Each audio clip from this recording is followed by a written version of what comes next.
Olá, meu nome é Júlio Damasceno, eu sou da Casa de Recuperação e Benefícios Bezerra de Menezes, no Rio de Janeiro, e hoje estou aqui para conversar com vocês sobre o corpo fluídico de Jesus, a convite da TV Mundial de Espiritismo. Esse trabalho se insere dentro de uma coleção de publicações que nós vimos fazendo ao longo do tempo, chamado Examinai Tudo, que traz toda a orientação necessária para quem se interessa sobre o estudo de Kardec e Rustem e para todos os confrades e confreiras do movimento espírita que se interessam e estudam essas duas obras.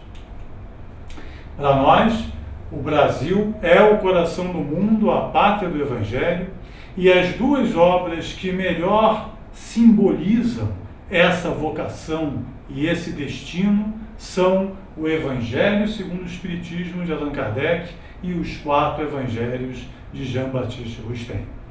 O primeiro, trazendo apenas a parte moral do ensino de Jesus e, de tal forma, a falar uma linguagem mais simples na proposta de universalizá-lo e de atualizá-lo à luz da doutrina espírita, atualizar os ensinos que Jesus nos trouxe de ordem moral.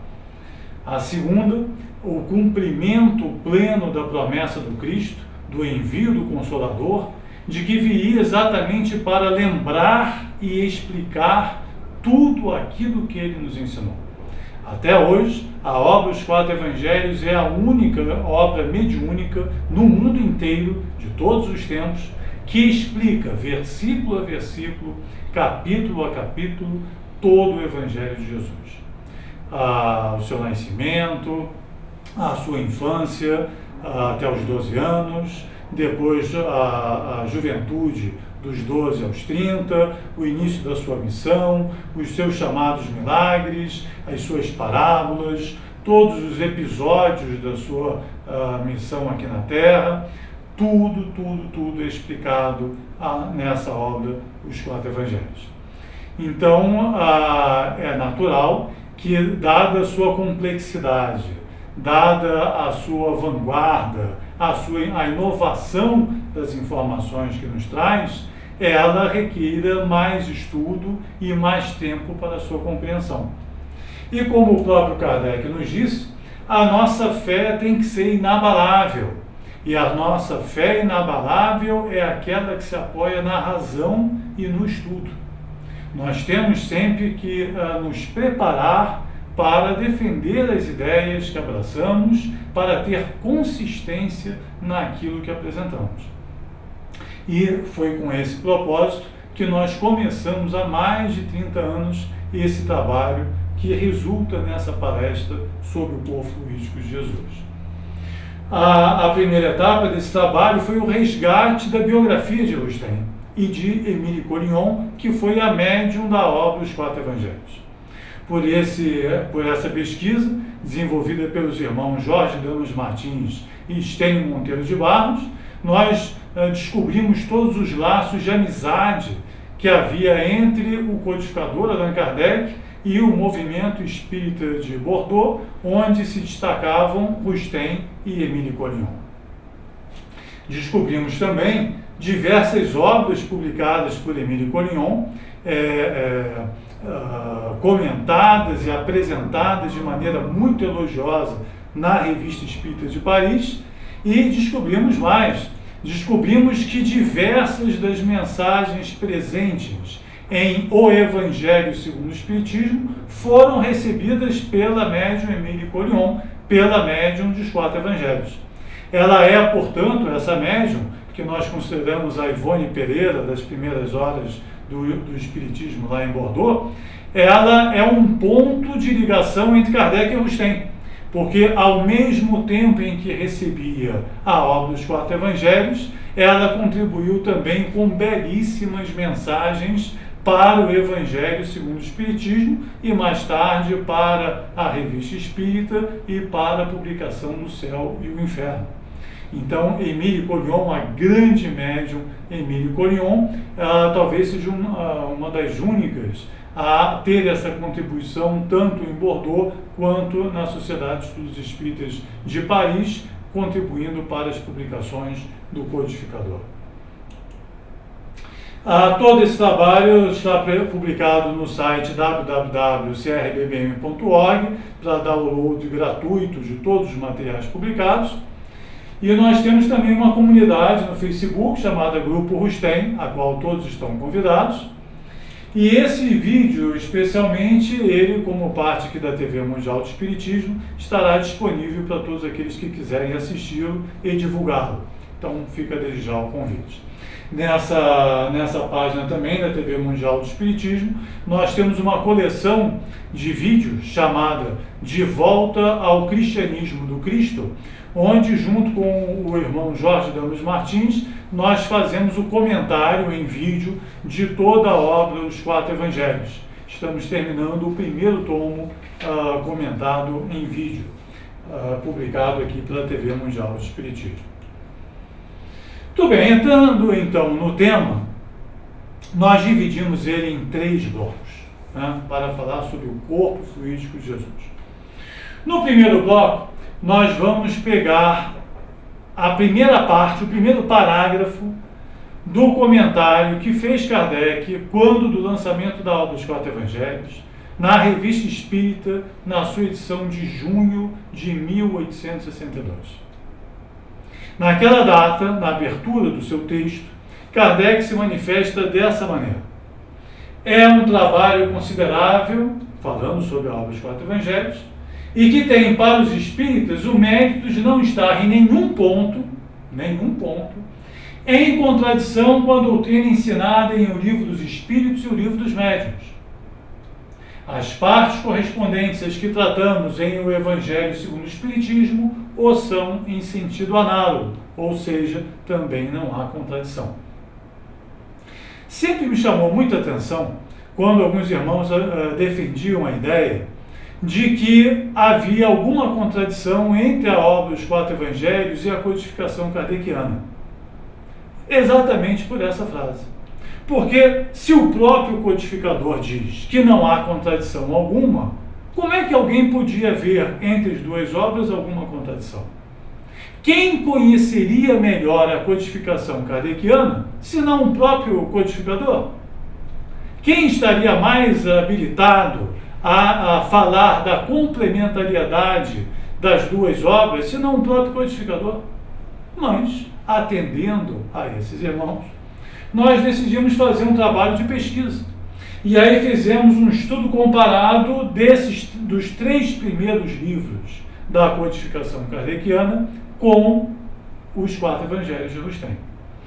Então, no primeiro volume, chamado Em Verdade Vos Digo, nós comparamos o Evangelho segundo o Espiritismo com os 4 Evangelhos.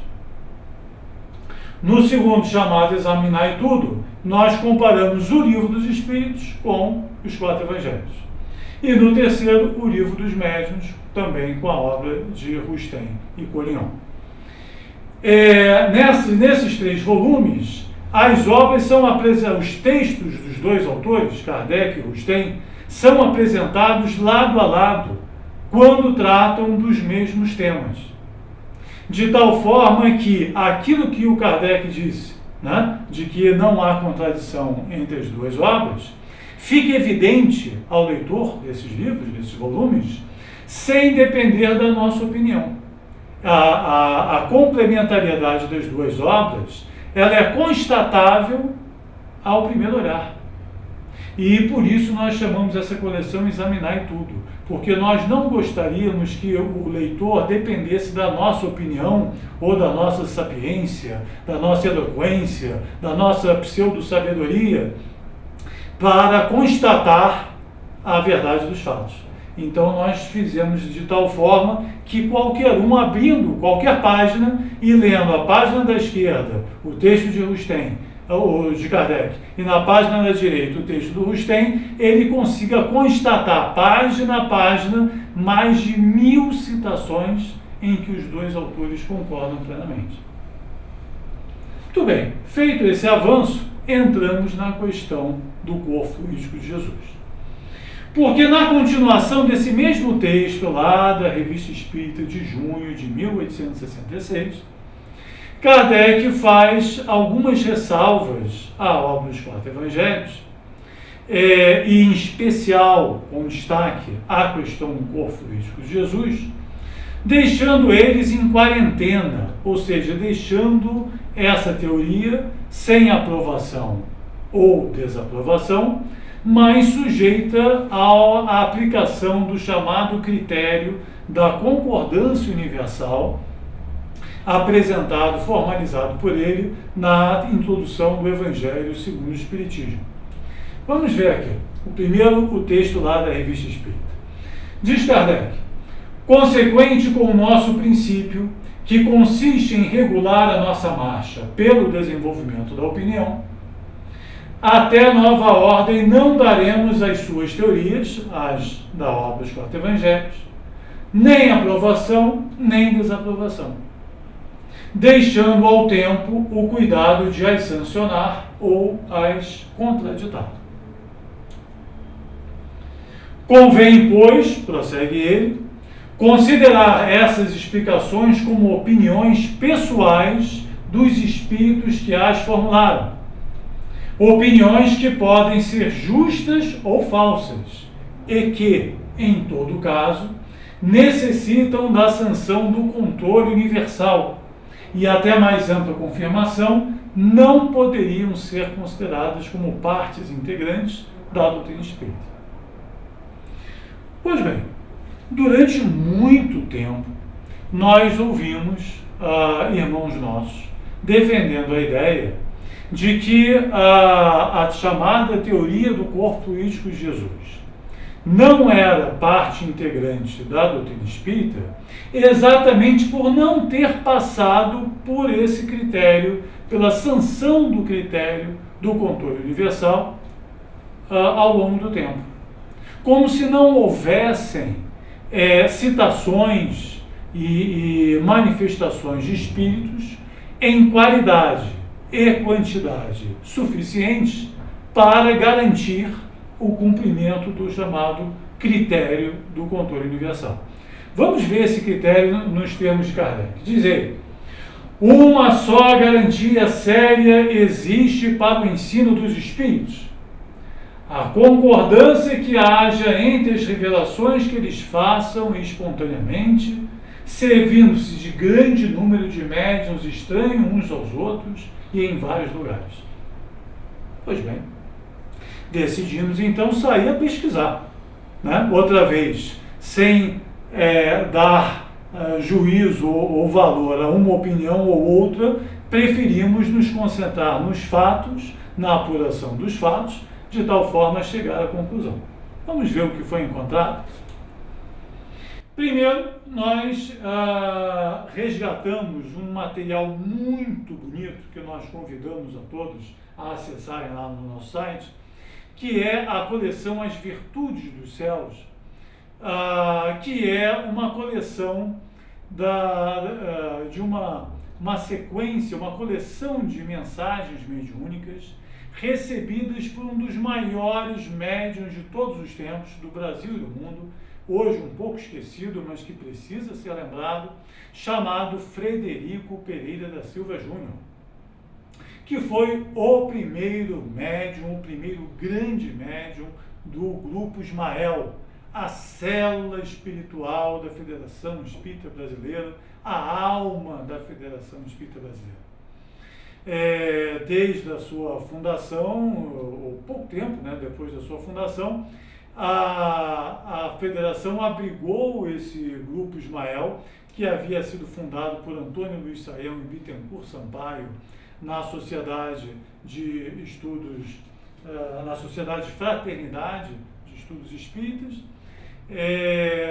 e através da mediunidade exuberante de Frederico Pereira da Silva Júnior, uma série de mensagens importantes do próprio Ismael, de Kardec, João Evangelista, Moisés, Elias, Paulo de Tarso, uma série de grandes personalidades do mundo espiritual foram recebidas e elas estavam esquecidas. a última publicação delas foi em 1920, como um complemento da obra Elucidações Evangélicas de Antônio Luiz Saião. Ora, nós até entendemos os irmãos que acreditam que não houve mensagens favoráveis à tese do corpo fluídico de Jesus, porque boa parte dessas mensagens não vinha sendo publicada. Elas estavam esquecidas, como se fosse o ouro guardado numa estante, empoeirado, encoberto pela poeira, e de tal forma que não se conseguia reconhecê-lo. O nosso papel foi republicá-las, trazê-las novamente, né, a público, e hoje nós podemos constatar e verificar essas mensagens de maneira muito fácil. Mas não basta um único médium. O critério proposto pelo nosso codificador é que haja muitos médiuns de diferentes lugares, todos valiosos, valorosos no seu papel, para acreditar alguma teoria nova da nossa doutrina. Vamos ver, então, se nós temos material suficiente no caso do corpo fluídico de Jesus. Vamos lá.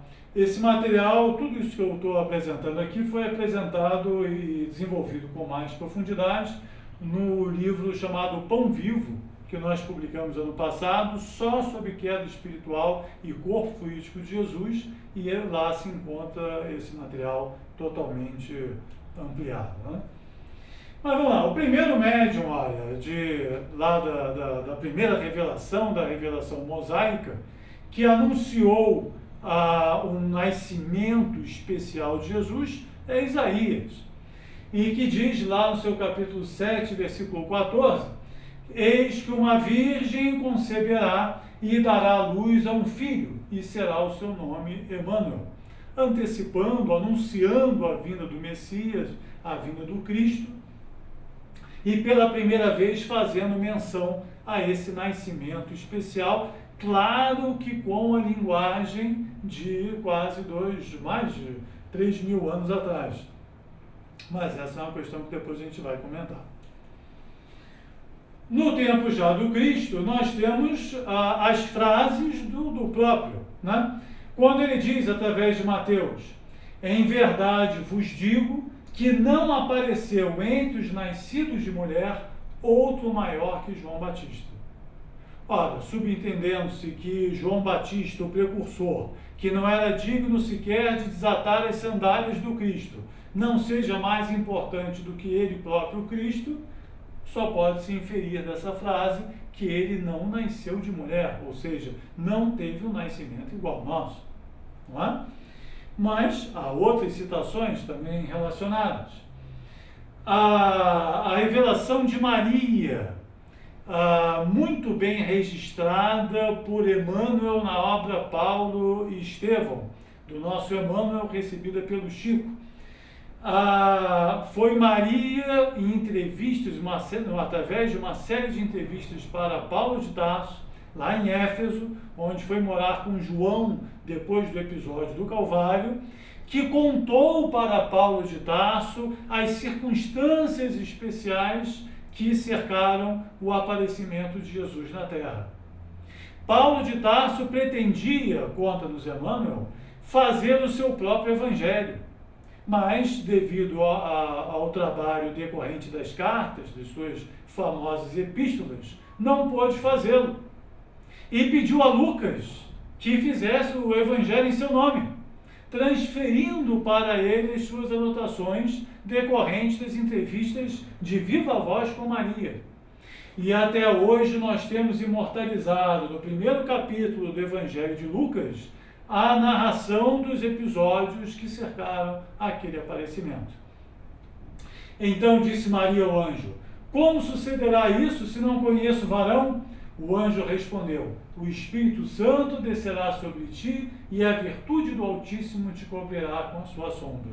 Outra vez, uma mensagem vestida com a linguagem, com a cultura da época, mas depois, mais à frente, só hoje, nós podemos entendê-la no seu significado simbólico e decifrá-la, interpretá-la com os recursos disponíveis. Há outras frases do Cristo mais objetivas. Diz ele: eu desci do céu. Diz também: vós sois deste mundo, eu não sou deste mundo. Né? Frases claras, objetivas sobre esse assunto. Paulo de Tarso, entendendo que a natureza do Cristo era diferente da nossa, nos ensinou que nem toda a carne é a mesma carne, que há corpos celestes e corpos terrestres. E disse mais, disse que Jesus era sem pai, sem mãe, sem genealogia, não tendo princípio de dias, nem fim de vida. Ora, nós poderíamos sugerir, além do critério universal proposto pelo codificador, um outro critério que tem nos ajudado muito nas nossas pesquisas, que é a complementariedade das três revelações.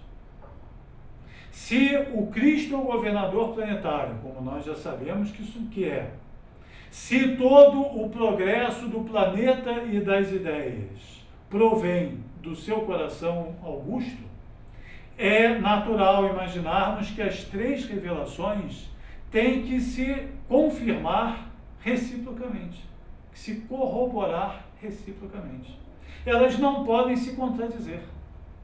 E é assim que o mesmo ensino que foi dado lá por Isaías na revelação mosaica e que foi dado pelo próprio Cristo e pelos seus apóstolos na revelação cristã, nós encontramos a mesma informação, o mesmo ensino, agora com nova roupagem, livre dos simbolismos e numa língua clara que todos nós possamos entender, na terceira revelação, na revelação espírita. E assim é. Então, o que nos diz o livro dos Espíritos sobre os espíritos puros na condição que é a do Cristo? E na questão 113, não mais sujeitos à reencarnação em corpos perecíveis. Espírito puro não encarna mais em corpo igual ao nosso. É o que nos ensina a questão 113 do livro dos Espíritos. Na questão 168, desde que se ache limpo de todas as impurezas, ou seja um espírito puro, o espírito não tem mais necessidade das provas da vida corporal.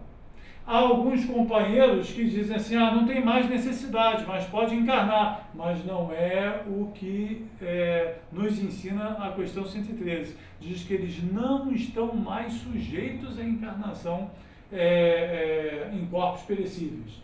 E na questão 170, o que fica sendo o espírito depois da sua última encarnação. Ou seja, não é mais possível a ele a encarnação. Ele chegou ao final desse ciclo. Espírito bem-aventurado por espírito. Então, o espírito puro, como os Cristos de Deus, não encarnam mais em corpos iguais ao nosso. A matéria não lhes é mais compatível.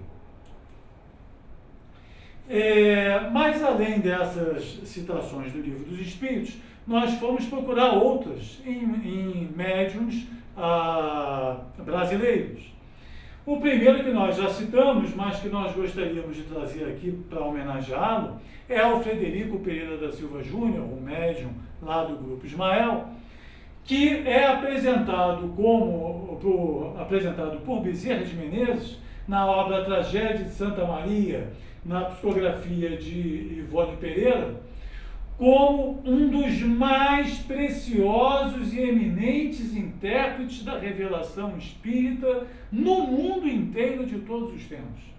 Chamava-se Frederico Pereira da Silva Júnior. Seus dons psíquicos eram variados e seguros. Obtinham também do além-túmulo as mais lúcidas revelações. Então fomos buscar médiuns de primeiríssima grandeza, como o Frederico e outros que virão na sequência, para reforçar, para corroborar o ensino dado por Isaías, por Mateus, por Lucas, por João Evangelista, pelo próprio Cristo e depois pelo Livro dos Espíritos. Vamos ver essas citações. Vejam só uma mensagem de Kardec, já aqui no Brasil, já desencarnado, através de Frederico Júnior. Jesus ainda não entrar em ação decisiva contra os prejuízos e os crimes do mundo.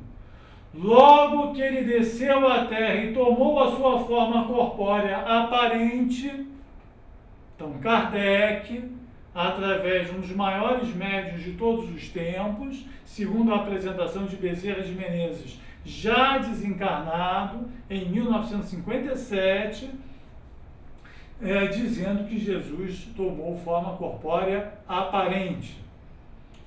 Depois, mensagem de José, pai de Jesus: meus filhos, peço, rogo àquele que na terra passou por meu filho, que derrame sobre vós as infinitas graças do seu grande amor. Ou seja, José como tutor, como padrasto, né, de Jesus, como pai espiritual de Jesus e não como pai biológico, né, no sentido humano do termo. Aqui mensagem de Ismael sobre a frase, sobre os comentários de Kardec sobre o corpo fluídico. Se a opinião isolada do vosso bom mestre Allan Kardec pôde, de alguma sorte, influir no entendimento de alguns, fazendo-lhes crer que o Redentor do mundo viera revestir-se da matéria grosseira dos corpos comuns, para dar o exemplo das maiores virtudes, encaminhando a humanidade inteira para a terra da promissão, hoje que todos os espíritos bem iluminados afirmam que o nascimento de Jesus foi todo aparente, que o seu corpo apenas se constituíra de fluidos concentrados no seio da sempre Virgem Maria, não há mais razão de ser para duas opiniões a respeito. Assinado Ismael, o protetor espiritual do Brasil. Vamos ver Bittencourt Sampaio, né, o grande Bittencourt Sampaio, recentemente homenageado, né, pelos 180 anos do seu nascimento. E o Verbo se fez carne e habitou entre nós. E o Verbo se fez corpo, e o corpo habitou entre nós. E Jesus tomou um corpo celeste, na frase do grande apóstolo dos gentios, e veio habitar entre os homens, dando cumprimento às profecias. Então, um corpo celeste, conforme a frase lá de Paulo de Tarso. Mas, selecionamos 5 frases do Frederico, uma de Kardec, outra de Ismael, outra de Bittencourt, outra de José, né, o pai de Jesus. Vamos ver agora aqui do Chico. Vamos lá, Chico Xavier. Primeiro, a posição do Chico em relação à obra de Rustem, né? Aguardo com muito interesse a nova edição de Rustem. Constituirá um grande serviço à causa da verdade e do bem. Tenho em alta conta e profunda estima a obra de Kardec e de Rustem. Essas frases são de correspondências dele ao presidente da Federação Espírita Brasileira, Vantuil de Freitas, imortalizadas na obra Testemunhos de Chico Xavier, da nossa querida Sueli Caldas Schubert. Mas olha só, lá em Mecanismos da Mediunidade, no seu capítulo 26, diz assim, diz André Luiz: José da Galileia, o varão que o tomaria sob paternal tutela, era justo. Ou seja, reforçando aqui a paternal tutela afirmada pelo próprio José, lá na mensagem do Frederico, aqui André Luiz dizendo que José tinha apenas paternal tutela sobre Jesus, ou seja, que não era o pai biológico de Jesus. Ainda na mesma obra, em Jerusalém, no templo, desaparece de chofre, desmaterializando-se ante a expectação geral. A revelação de que Jesus tinha um corpo materializado e que podia desmaterializar-se à vontade foi feita através da obra dos 4 Evangelhos de Rustem, aqui confirmada pela coleção André Luiz na obra Mecanismos da Mediunidade. Agora, a frase talvez mais importante de toda a coleção do Chico sobre a biologia especial de Jesus está aqui no volume No Mundo Maior, na sua página 133 da edição velha. Diz assim: Naturalmente, não nos referimos, nestas circunstâncias, a espíritos da estofa de um Francisco de Assis, nem a criaturas extremamente perversas, um e outros não cabíveis em nosso quadro. O zênite e o nadir da evolução terrestre não entram em nossas cogitações. Então, o orientador do André Luiz, estava falando sobre nós, sobre nós, os seres medianos da evolução, que estamos numa fase mediana, e dizendo o seguinte: nós não vamos nos comparar a um Francisco de Assis, que representa o zênite, o topo da evolução terrestre, nem vamos nos comparar às criaturas perversas que representam o nadir que é a base. Esses termos zênite e nadir são dois termos de astronomia. Quando você olha uma linha do horizonte, a base do seu campo visual é o nadir. E o topo, onde a sua vista pode alcançar, é o zênite. Então, eles se apropriaram, dessas expressões para colocar Francisco de Assis no topo da biologia humana e as criaturas perversas na base. Ora, perguntamos nós, Francisco de Assis não era maior do que o Cristo. Tanto é que o seu grande desejo, a sua grande paixão era imitar ao Cristo. Assim como João Batista era o precursor que não podia sequer desatar as sandálias do Cristo. Ora, se Francisco de Assis era o topo da evolução terrestre, só pode-se inferir que Jesus estava acima do que é possível para a evolução terrestre, da evolução humana. Ele superou a João Batista. Como passaram-se 1.200 anos, subentende-se da frase que Francisco de Assis alcançou um patamar de evolução humana ainda superior àquele alcançado por João Batista ao tempo do Cristo, mas inferior ainda a Jesus, porque era apenas uma condição humana. E para fechar o bloco do Chico, nós temos essa passagem aqui que é muito interessante. É o primeiro abaixo-assinado do mundo espiritual, eu acho que da história planetária. E ele se refere exatamente à recomendação do estudo de Kardec e Agostinho. O senhor Alcides Neves, que era presidente do Grupo Espírita Regeneração, fundado pelo Dr. Bezerra quando encarnado no século XIX, lá no Rio de Janeiro, em 1952 ele queria atualizar o estatuto e foi procurar o Chico. Nesse estatuto, desde o tempo lá do Dr. Bezerra, tinha a obrigatoriedade do estudo de Kardec e Agostinho. Chegando lá o Chico, o Dr. Bezerra se manifesta e diz para ele: volta para o Rio porque eu, Bezerra de Menezes, vou lhe inspirar para a redação do novo estatuto. E ele foi, fez sua prece, fez a redação e voltou o Chico para aprovação. Chegando lá, o Chico simplesmente assina o documento sem ler. Então, qual não é a surpresa do Dr. Alcides quando vê que as assinaturas são dos 4 presidentes que o antecederam no cargo e que elas passavam, inclusive, pelo exame grafotécnico, comprovando a semelhança com as assinaturas dos seus autores quando encarnados. Primeira delas, de Adolfo Bezerra de Menezes. Como se não bastasse, depois desses 4 primeiros, uma série de espíritos que sempre trabalharam com o Chico e que ele, portanto, conhecia a vibração como ninguém, homologaram também o documento, aprovando o estudo das revelações de Kardec e Agostinho em conjunto no Centro Regeneração. Então temos aqui Inácio Bittencourt, Fred Figner, Casimiro Cunha, André Luiz, Emmanuel e uma série, João de Deus, Vitor Hugo, Alta de Souza, Romualdo, Janira, Carmen Sinira, Antônio Lima, uma série de grandes personalidades da literatura espírita e do nosso movimento de todos os tempos, chancelando em uníssono o estudo da obra de Agostinho.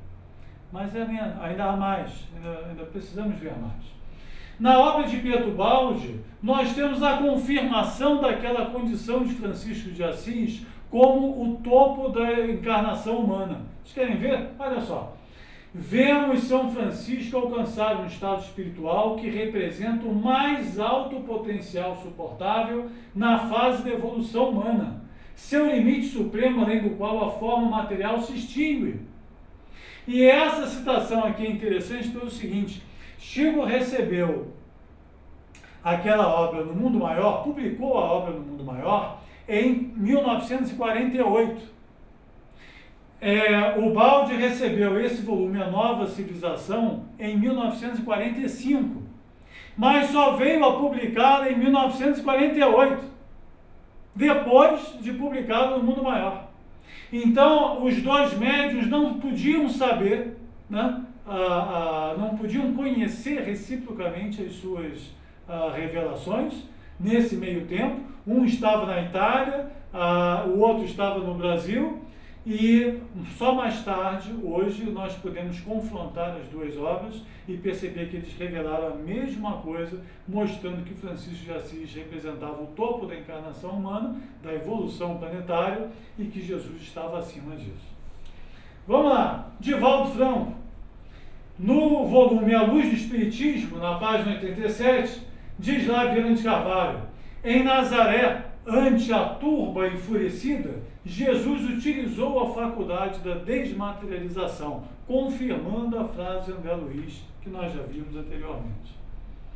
América Delgado, grande médium de Belém, do norte do Brasil, uma moça simples, de limitados recursos, né, intelectuais, culturais, mas que foi uma grande médium de Guerra Junqueiro, no poema chamado Corpo de Jesus, que é uma das maiores pérolas da literatura espírita de todos os tempos.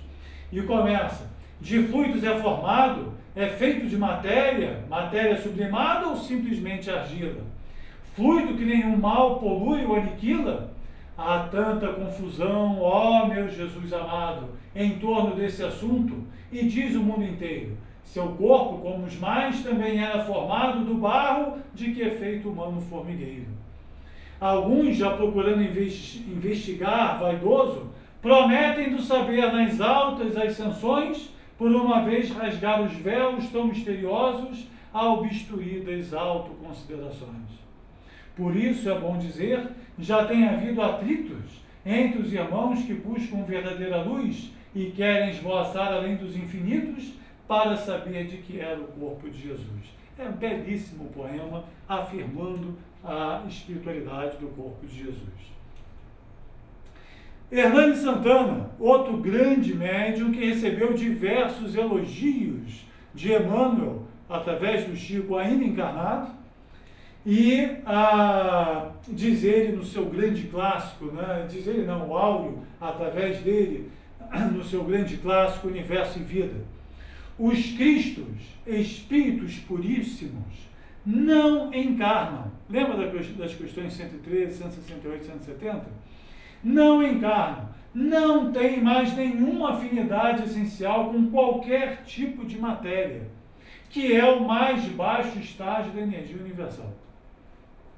Diz mais: se é impraticável um espírito humano, inteligente e dotado de consciência, encarnar em corpo de racional, por completa impossibilidade biológica de assimilação mútua entre a matriz perispirítica e o óvulo animal de outra espécie, para não falarmos também das impossibilidades psíquicas de semelhante absurdo de retrogradação evolutiva, muito menos poderia um Cristo encarnar em corpo humano terrícola.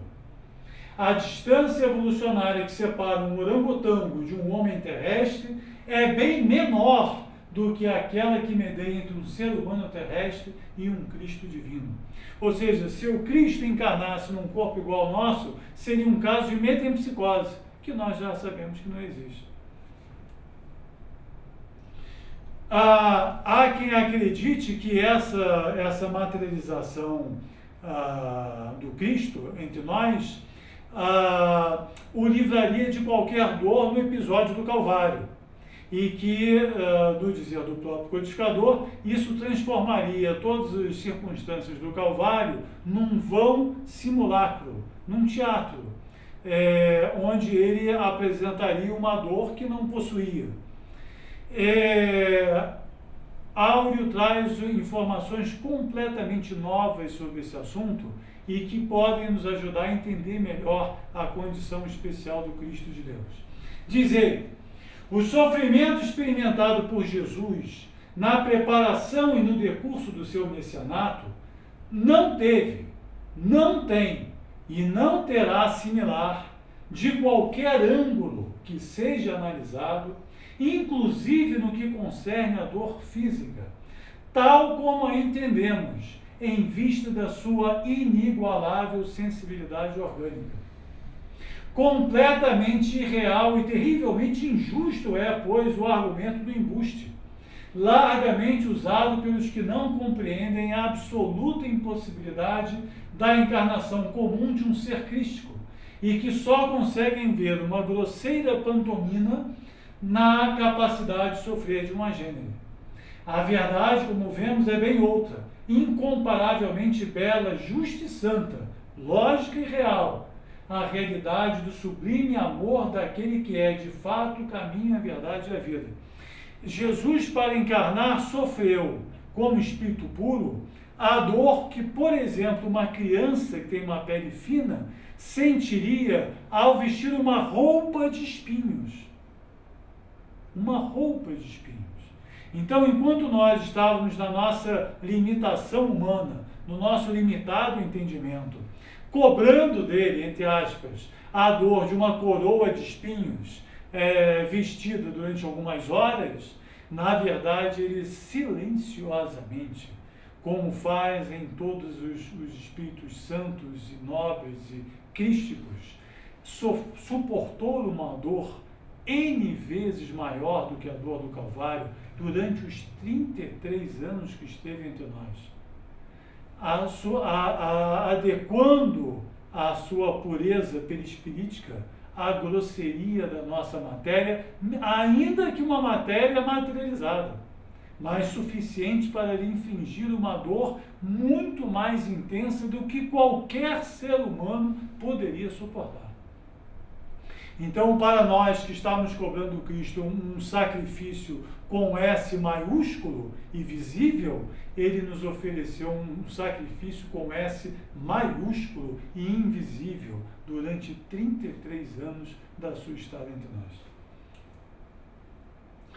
Mas tem mais. Temos, por exemplo, a Irene Pacheco Machado. Diz ela, diz o nosso querido Luiz Sérgio, através dela: sendo Jesus uma chama por demais pura, tornava-se impossível ser concebido pelas leis normais da fecundação, isto é, de um homem e de uma mulher. Meus amigos, só nessa parte aqui do nosso estudo, nós já temos diversos médiuns muito relevantes. Daniel, que nós não citamos aqui só para encurtar, mas Daniel, lá no seu capítulo 7, versículo 14 também, Isaías, Mateus, Lucas, João, os médios da codificação, a própria Corion, Frederico Júnior, Chico Xavier, Pietro Baldi, Divaldo Franco, América Delgado, Hernani Santana, Irene Pacheco. Quantos médiuns mais e quantas mensagens mais precisamos? Se nós reunirmos tudo que esses missionários produziram só sobre o corpo fluídico de Jesus, são mais de 50 citações vindas de diferentes médiuns, de diferentes lugares, diferentes formações e das 3 revelações falando em uníssono, nos dando o mesmo ensino sobre o mesmo assunto. Nós acreditamos que essas citações são mais do que suficientes para dizer e afirmar, sim, que a revelação do corpo fluídico passou com louvor no tal critério da concordância universal. Porque ainda perguntamos mais, perguntamos o seguinte: quantos outros assuntos da nossa literatura espírita foram confirmados, né, e celebrados de maneira tão evidente, tão específica, por médiuns tão iluminados e por espíritos tão glorificados quanto esses que nós acabamos de ver. Muito bem, mas ainda há um terceiro comentário de Kardec para o qual nós precisamos ainda atentar com mais calma. É aquele que ele fez na Gênese, que nós já passamos aqui rapidamente, mas que precisa ser visto com mais calma. Quando diz ele: se as condições de Jesus durante a sua vida fossem as dos seres fluídicos, ele não teria experimentado nem a dor, nem as necessidades do corpo. Diz mais, e é aí que usa a expressão que nós já citamos: se tudo nele fosse aparente, sua paixão não teria passado de vão simulacro, para enganar com relação à sua natureza e fazer crer num sacrifício ilusório de sua vida, numa comédia indigna de um homem simplesmente honesto, indigna, portanto, e com mais forte razão, de um ser tão superior. Jesus, pois, teve, como todo homem, um corpo carnal e um corpo fluídico, o perispírito, afirma Kardec, o que é atestado pelos fenômenos materiais e pelos fenômenos psíquicos que lhe assinalaram a existência. Ora, meus irmãos, o nosso estudo não estaria completo se nós não nos debruçássemos sobre essas citações com a calma devida, para poder também obter algum esclarecimento sobre elas. Vamos ver então o que pode ser, o que verificamos a respeito. Outra vez, todo esse material está desenvolvido na obra Pão Vivo. Então, vamos ver o que nós conseguimos apurar sobre esse assunto, ainda com mais calma, com mais vagar e, portanto, com mais profundidade. Há uma revelação, logo no início, no primeiro tomo dos 4 evangelhos, sobre o corpo fluídico de Jesus, que nos dá um fio da meada para uma linha de pesquisa completamente nova sobre esse assunto. Dizem eles lá no item 64. Por sua natureza, o corpo que Jesus revestiu não foi mais do que um espécime prematuro entre vós do organismo humano, tal qual virá a ser daqui a muitos séculos. Vou repetir. Por sua natureza, o corpo que Jesus revestiu não foi mais do que um espécime prematuro entre vós do organismo humano, tal qual virá a ser daqui a muitos séculos. Como assim? Nós sempre temos estudado na antropologia, na arqueologia, na história, as etapas anteriores da biologia humana. O homem de Neandertal, o Homo sapiens, o Homo sapiens sapiens, que é a nossa condição atual, as diversas etapas da nossa fisiologia que foram estudadas pelas ciências dedicadas a esse ramo de estudo. Mas pouco se fala, inclusive na própria ciência e também no nosso ambiente doutrinário, sobre as revelações disponíveis sobre o futuro da nossa espécie. Qual é o futuro da biologia humana? O que nos reserva o futuro em termos de organismo? Então, essa frase da obra dos 4 evangelhos, ela estabelece uma associação entre o modelo de corporificação de que se serviu Jesus para aparecer entre nós, ou o modelo de encarnação, ou de materialização, e o próprio futuro da nossa espécie. E, independente de nossa opinião a respeito, essa afirmação é tão original, tão interessante, tão curiosa, que ela vale o estudo por si só. E aí vamos ver a que ele nos leva. Tem mais aqui um outro lado que facilita o desenvolvimento desse estudo. Diz ele: Jesus, os espíritos também nesse mesmo item 64. Jesus tomara um corpo de natureza perispirítica análogo aos dos habitantes dos mundos superiores, porém mais materializados do que dos espíritos destes, por também haver entrado na sua composição uma combinação de fluidos ambientes do vosso planeta. Então são dois aspectos que a gente vai ter que analisar.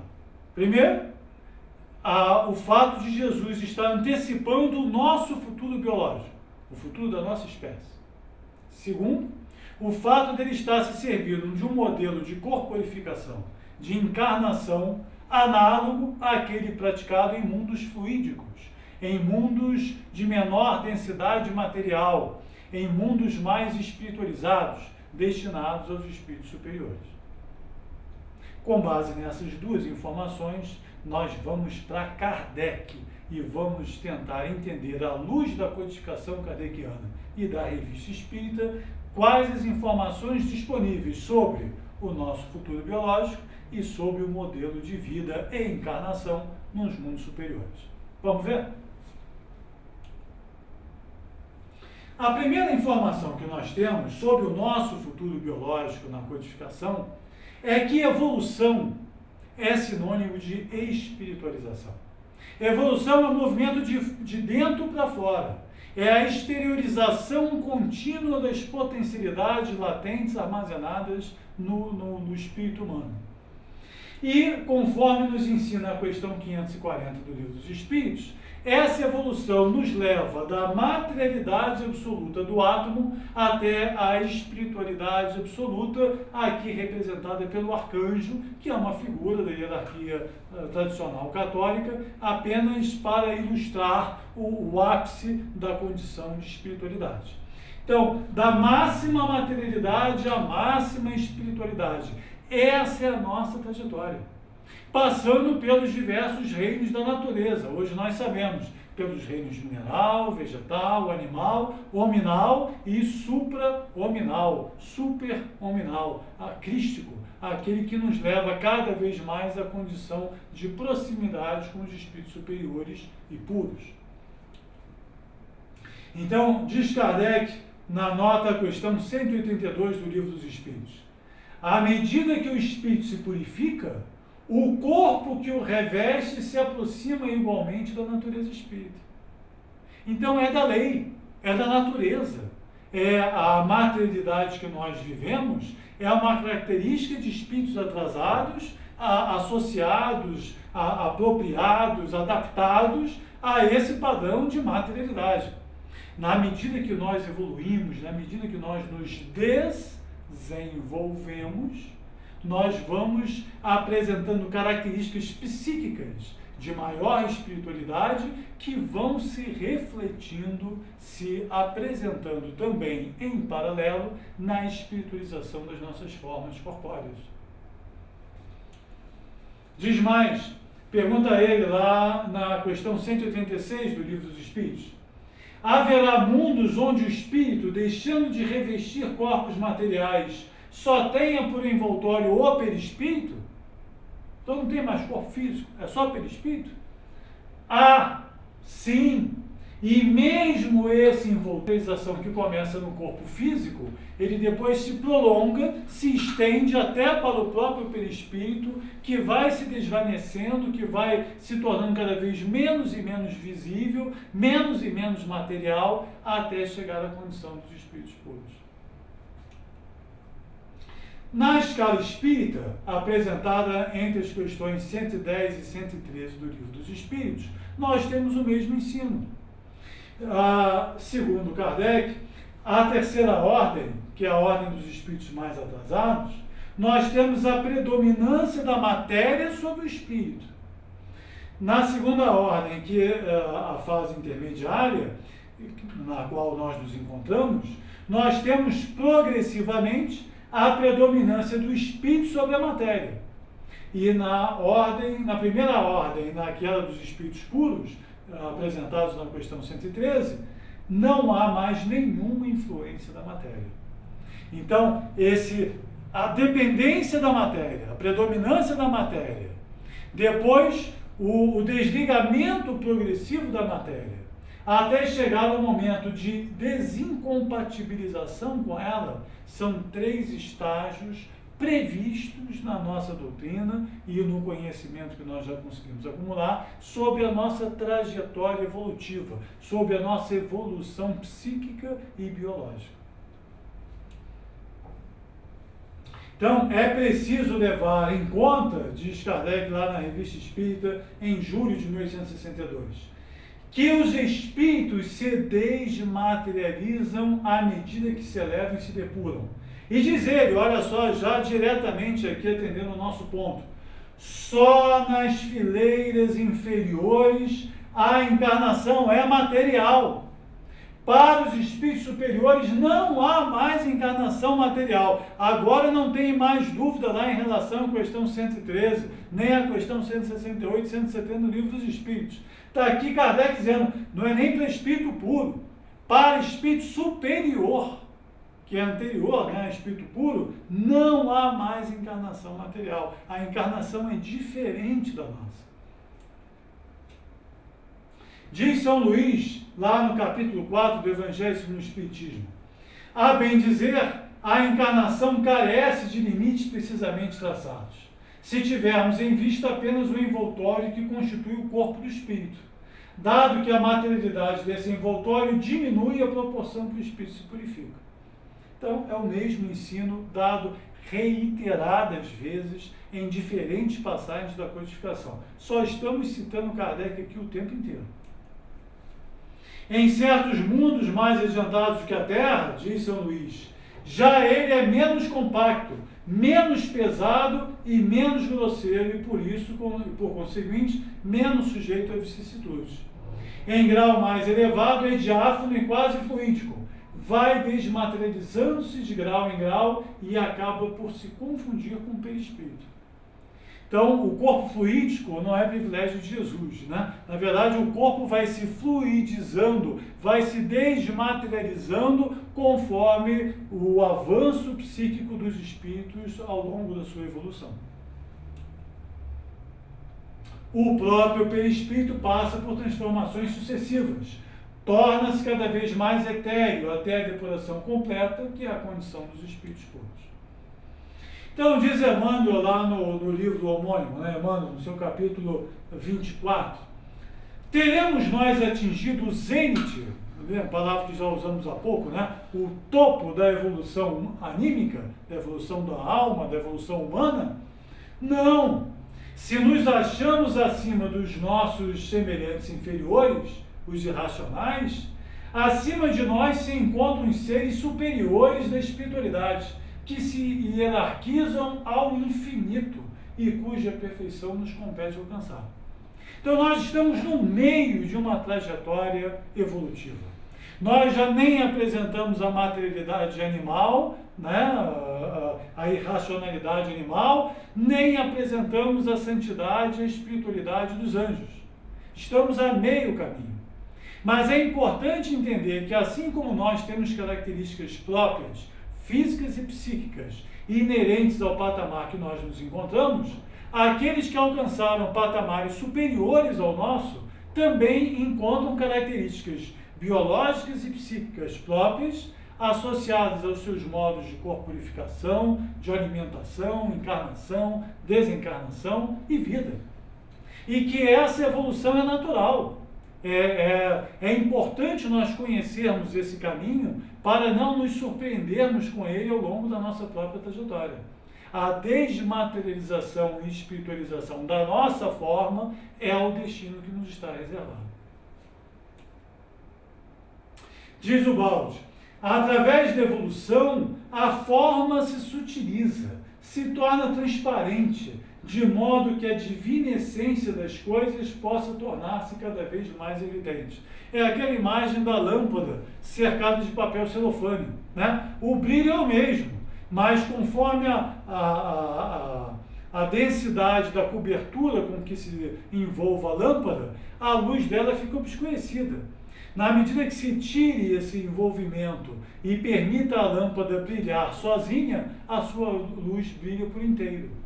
Então, os nossos corpos materiais Eles são capas grosseiras para a luz do nosso espírito. E na medida que nós evoluímos, nós vamos nos libertando dessa camada grosseira. Diz ele mais, ali na Ascese Mística, o homem atual está para o futuro tipo biológico, assim como o pré-histórico pitecantropo está para o homem atual. Haverá um salto de qualidade, haverá uma diferença substantiva entre o homem novo, o homem do futuro e o homem atual, assim como há diferenças muito significativas entre o homem pré-histórico e o Homo sapiens, né? O homem atual. Então, a evolução é espiritualização. Mas como é que ela acontece? O que nos ensina a respeito à doutrina espírita? Se nós quisermos nos aprofundar nos detalhes dessa evolução biológica, o que a doutrina nos ensina a esse respeito? Então, eu tenho uma frase famosa da publicidade, né, dizendo assim, eu sou você amanhã. Nós podemos nos servir desse mesmo raciocínio em relação aos habitantes dos mundos superiores. Nós podemos eleger também, assim como fizeram os espíritos autores lá da obra dos 4 Evangelhos, como nosso futuro biológico, a biologia dos mundos superiores. Mas se perguntam, por que isso? Vejam só. Kardec pergunta lá na questão 181 do Livro dos Espíritos. Os seres que habitam os diferentes mundos têm corpos semelhantes aos nossos? Resposta. É fora de dúvida que tem corpos, porque o espírito precisa estar revestido de matéria para atuar sobre a matéria. Esse envoltório, porém, é mais ou menos material, conforme o grau de pureza que chegaram os espíritos. É isso que assinala a diferença entre os mundos que temos de percorrer, porquanto há muitas moradas na casa do Pai, sendo, consequentemente, muitos graus essas moradas.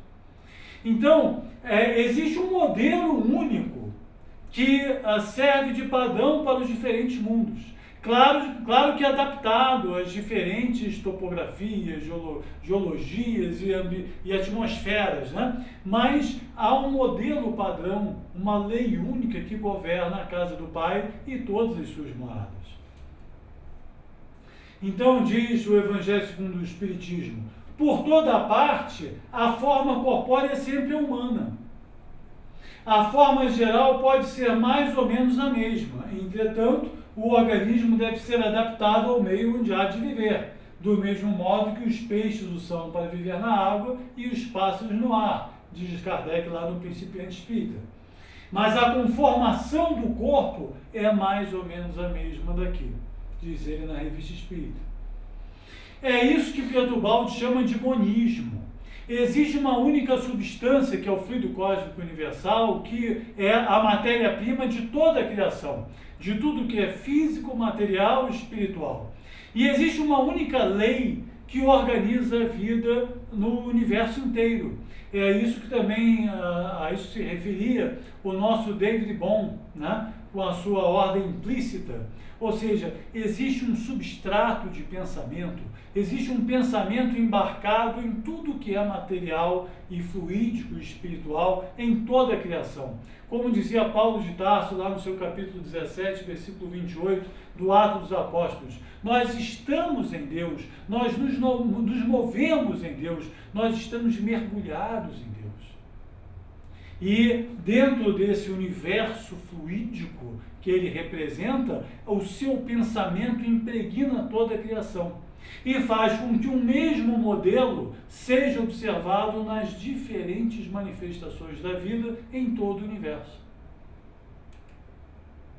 Então diz Emmanuel, também no livro Emmanuel, no seu capítulo 22, uma só lei rege a vida em sua identidade substancial. Nessa lei única que liga a criação ao seu Criador e da qual estudamos os fenômenos isolados, desenrola-se o drama da evolução do espírito imortal.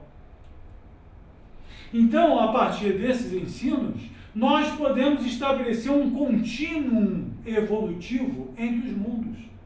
E assumir que aquilo que ocorre nos mundos superiores é apenas o capítulo futuro, o capítulo seguinte, daquilo que nos está reservado, tanto planetariamente quanto biologicamente. E é através dessa dupla informação da evolução planetária e da evolução biológica nos mundos superiores que nós podemos ter, na própria codificação kardeciana, algumas pistas desse nosso futuro biológico. Nós fomos pesquisar essas pistas. Então, o que dizem os espíritos sobre a biologia dos mundos superiores? Nós organizamos a nossa pesquisa em 10 blocos.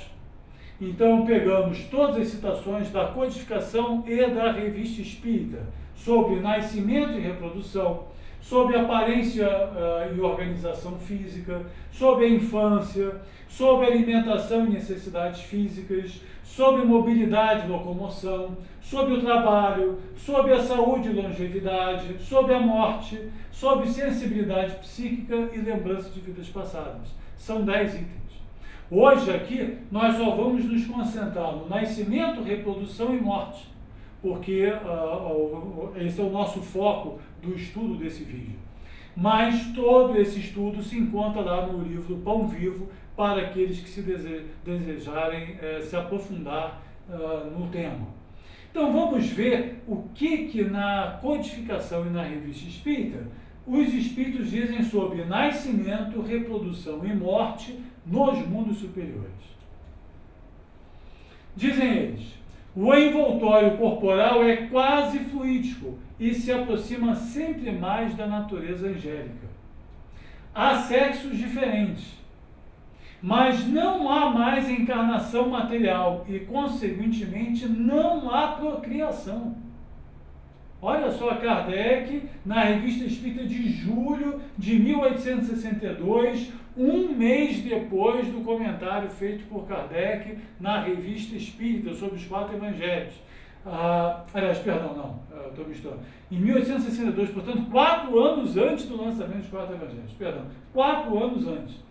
Não há mais encarnação material e, consequentemente, não há procriação nos mundos superiores. Mas,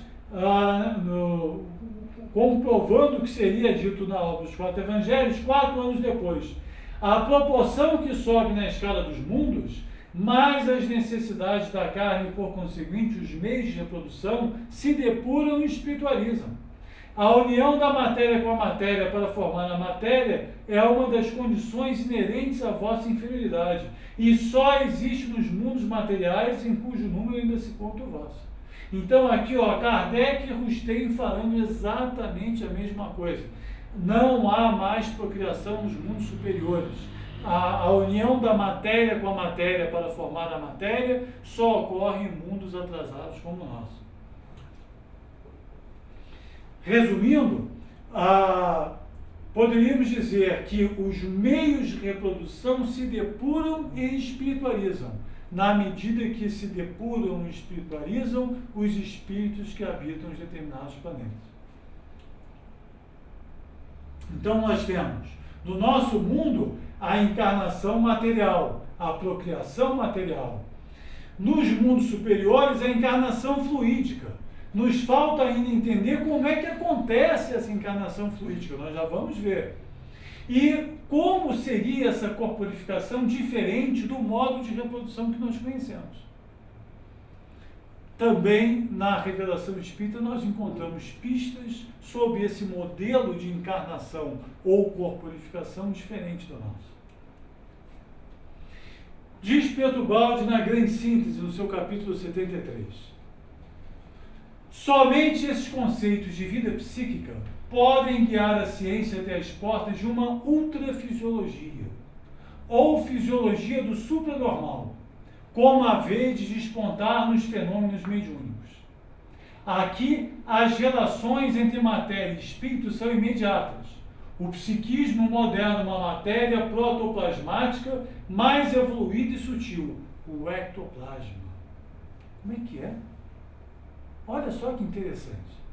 Sua Voz, que é o grupo de autores de espíritos, autores da Grande Síntese, apontada por Emmanuel como o evangelho da ciência, ele dá aqui uma pista que o ectoplasma é a matéria da nossa fisiologia futura, da fisiologia do supranormal, daquilo que está além do nosso normal no dia a dia.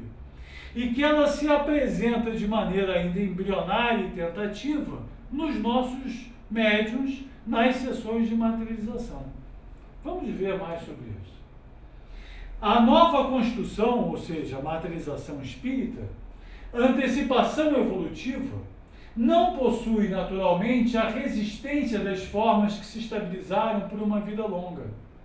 Seu desfazimento é rápido.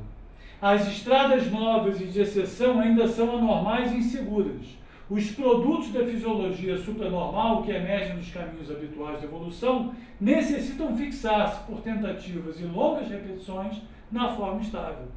Ou seja, é por isso que as materializações espíritas duram pouco, porque elas são antecipações evolutivas.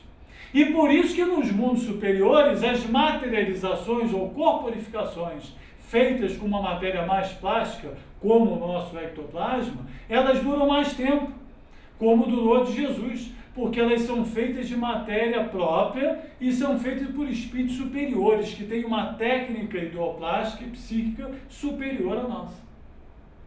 Isso responde à questão sempre apresentada: por que as materializações duram tão pouco e a materialização de que se serviu Jesus durou tanto? É porque ele fez a semelhança dos mundos superiores, onde essas materializações ou corporificações instantâneas são feitas para durar uma encarnação inteira de um espírito no mundo fluídico. O ectoplasma é um pressentimento do futuro, corresponde àquele processo de desmaterialização da matéria de que falamos. Isso dá uma razão de ser também para o nosso ectoplasma. Ele não é apenas uma substância de alguns médiums especiais, ele é algo que está dentro de nós e que vai se manifestar cada vez mais claramente e objetivamente na medida da nossa evolução biológica.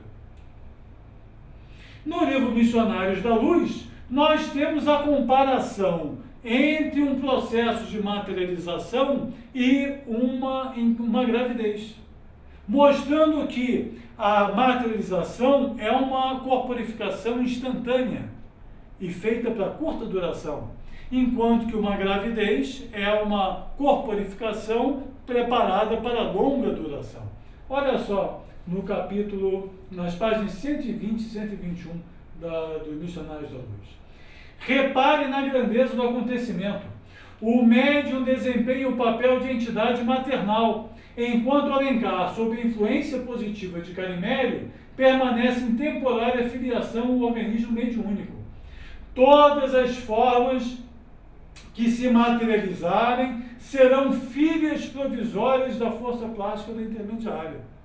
Por isso que Jesus era filho de Maria, porque Maria foi médium que cedeu o ectoplasma, parte do ectoplasma necessário à materialização de Jesus.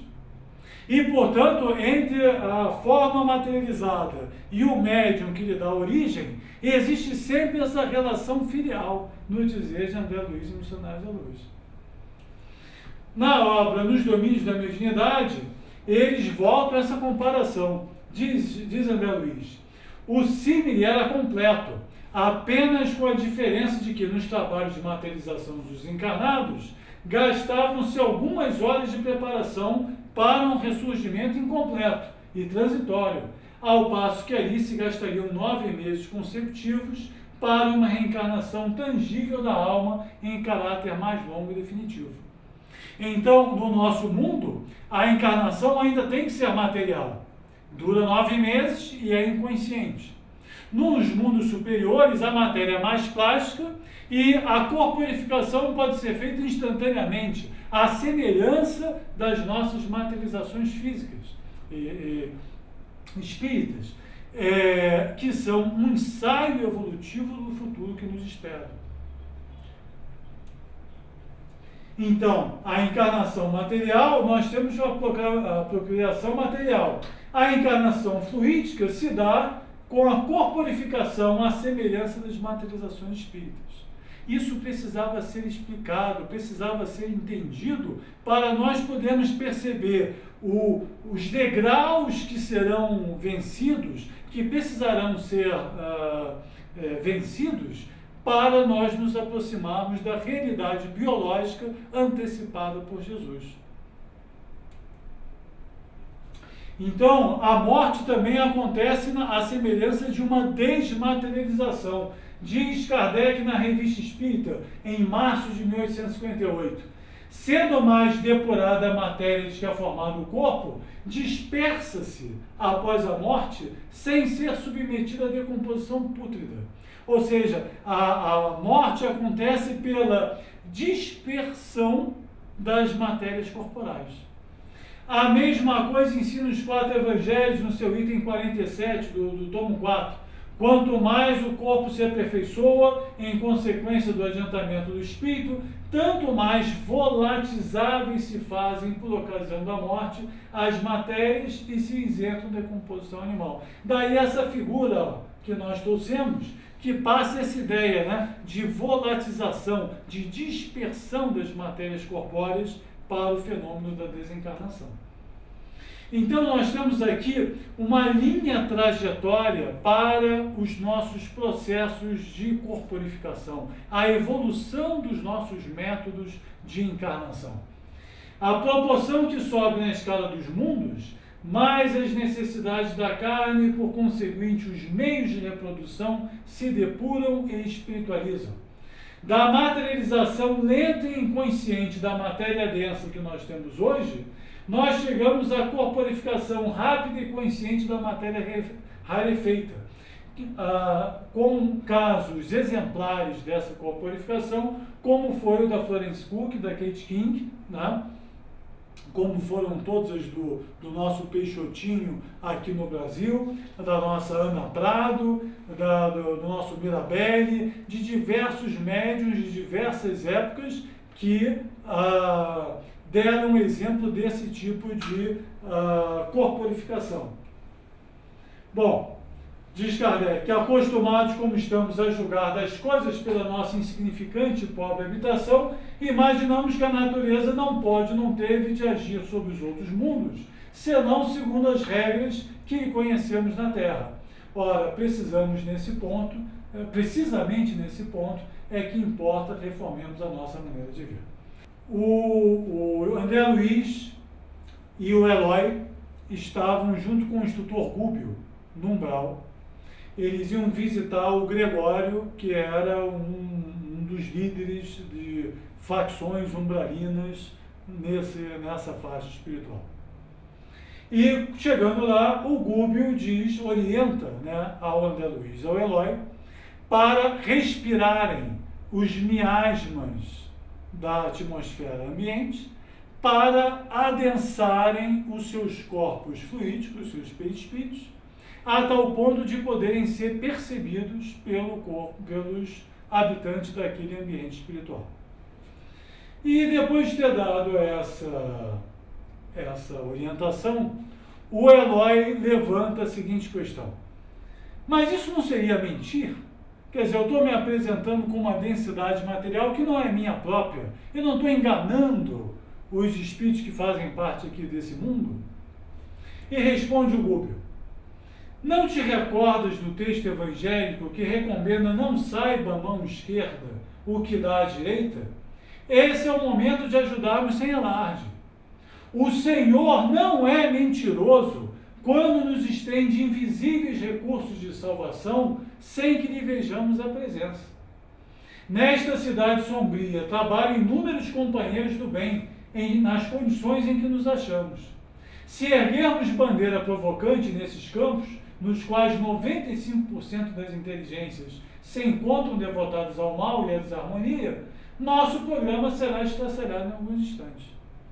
Agora perguntamos: se é lícito e justo e necessário que espíritos atrasados, como André Luiz, como Eloy e como o seu instrutor Gúbio, se sirvam do recurso da aparência materializando o seu corpo espiritual para poderem ser vistos e interagir com os espíritos do umbral, por que o nosso Cristo não poderia se servir dos mesmos recursos? Também esse recurso não seria válido para ele se materializar e se apresentar entre nós quando em sua visita ao nosso planeta Terra. Vocês querem ver uma passagem em que Jesus claramente se serviu de aparência estando entre nós? Olha aqui, olha, em Lucas, capítulo 24, versículos 36 e 43. Já havia passado o episódio do Calvário, Jesus estava se materializando, hoje sabemos, ante os apóstolos. Mas não era possível para ele, no chamado episódio da ressurreição, explicar como é que se fazia uma materialização espírita. Diz Lucas: quando ainda falavam desses fatos, Jesus se apresentou no meio deles e lhes disse: a paz seja convosco, sou eu, não temais. Eles, porém, espantados e perturbados, imaginaram estar vendo um espírito. E nós sabemos que eles estavam vendo um espírito, apenas era um espírito materializado. Disse-lhes então Jesus: por que vos turbais e se levantam tantas dúvidas em vossos corações? Vede minhas mãos e meus pés, e reconhecei que sou eu mesmo. Apalpai-me e lembrai-vos que um espírito não tem carne e nem ossos como vedes que tenho. E dizendo isso, lhes mostrou as mãos e os pés. E, como todavia ainda assim não acreditassem, tanto eram neles a alegria e o espanto, Jesus lhes perguntou: tendes aqui alguma coisa que se possa comer? Apresentaram-lhe um pedaço de peixe assado e um favo de mel. Ele comeu diante de todos e, pegando de sobrada, lhes deu. Então, claramente, nós temos aqui uma situação de teatro, uma situação de aparência, onde Jesus teve que se servir desses elementos para mostrar aos seus apóstolos que estava vivo de novo, ou que estava vivo ainda, tão material, tão presente quanto sempre estivera na sua trajetória, nos 3 anos da sua missão. Ora, se Jesus pode se servir da aparência para convencer os seus apóstolos, e assim como Gúbio e André Luiz e Eloy puderam se servir da aparência para atender aqueles espíritos, a aparência não é um mal em si mesma. A aparência com finalidade santa também pode ser santa. E nós não precisamos ver em toda a aparência uma mentira, porque muitas vezes, para aquilo que não se pode explicar, a aparência é o único recurso, enquanto outros esclarecimentos futuros estão a caminho. Meus irmãos, nós acreditamos que já passamos por diversos aspectos aí do corpo fluídico de Jesus, tanto com as citações, quanto com aspectos científicos ligados ao futuro da nossa biologia, quanto à revisão da questão da aparência, que tem sido tão discutida no nosso meio espírita, mas que aqui nós trouxemos uma nova abordagem para a nossa reflexão. Que Jesus abençoe a TV Mundial do Espiritismo, a todos os irmãos de Ideal Espírita, e que essas observações possam servir para a nossa reflexão sobre o corpo fluídico de Jesus. Muita paz, que Jesus nos abençoe. Graças a Deus.